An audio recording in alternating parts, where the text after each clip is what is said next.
Hello, நமஸ்தே, வணக்கம். உமாஸ் டீச்சிங்கில் நம்ம இன்றைக்கி என்ன பார்க்க போகிறோம்னா, ஆகஸ்ட்டு மாதம் வரக்கூடிய அந்த பிராத்மிக் எக்ஸாமுக்கு இம்பார்ட்டண்டான பிக் கொஸ்டின்ஸ் இது. இது வந்து 2 கொஸ்டின் எழுதணும். கின்ஹி தோ பிரசனம் के उत्तर 3 वाक्य में लिखिए.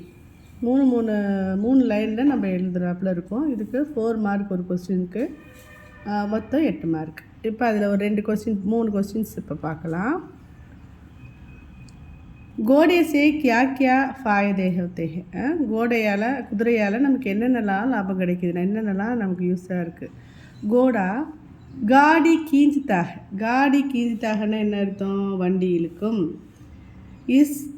हम इस पर सवारी करते हैं. நம்ம இது மேலே வந்து சவாரி போகலாம். புராணே சமயமேனா என்ன அர்த்தம்? அந்த காலத்தில் கோடே லடாய்மே காம் ஆத்தி ஹே. என்ன பண்ணியிருக்கு? குதிரை போர்லாம் அதை பயன்படுத்தியிருக்காங்க. அதான் புராணே சமயமே கோடே லடாயமே காம் ஆத்தே தே. நெக்ஸ்ட்டு காய்கே பாரேமே 3 வாக்கிய லிக்கியே. பசுவை பற்றி ஒரு 3 வாக்கியம் எழுத சொல்லியிருக்காங்க. காய் சீத்தி சாதி ஹோத்தி ஹே. ரொம்ப சிம்பிளான எளிமையான ஒரு அனிமல். வஹ் ஹம்கோ दूध देती है. பால் கொடுக்கும் நமக்கு. गाय का दूध मीठा और पुष्टिकर होता है. காயோட பால் வந்து நமக்கு நல்லா ஸ்வீட்டாக இருக்கும், அது ஹெல்த்தியும் கூட.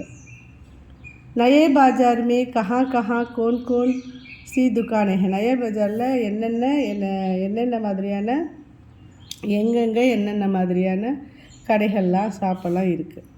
நயே பாஜார் மே பஹலே கிரானிக்கே துக்கானே ஹே. மளிகை கடை. கிரானிக்கே துக்கானேம்னா என்ன? மளிகை கடை இருக்கும். சாம்னேக்கி கதார்மேனா முன்னாடி உள்ள வரிசையில், கதார்னா வரிசை, சரியா? சாம்னேக்கி கதார்மே சப்ஜிக்கு துக்கானே ஹே. சப்ஜின்னா என்ன? வெஜிடபிள்ஸ் கடை இருக்கும் முன்னாடி.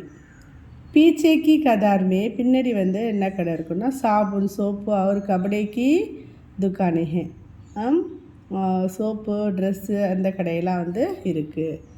பாப்பா மறுபடியும் ஃபஸ்ட்டு கோடே से क्या क्या फ़ायदे हैं? घोड़ा गाड़ी खींचता है.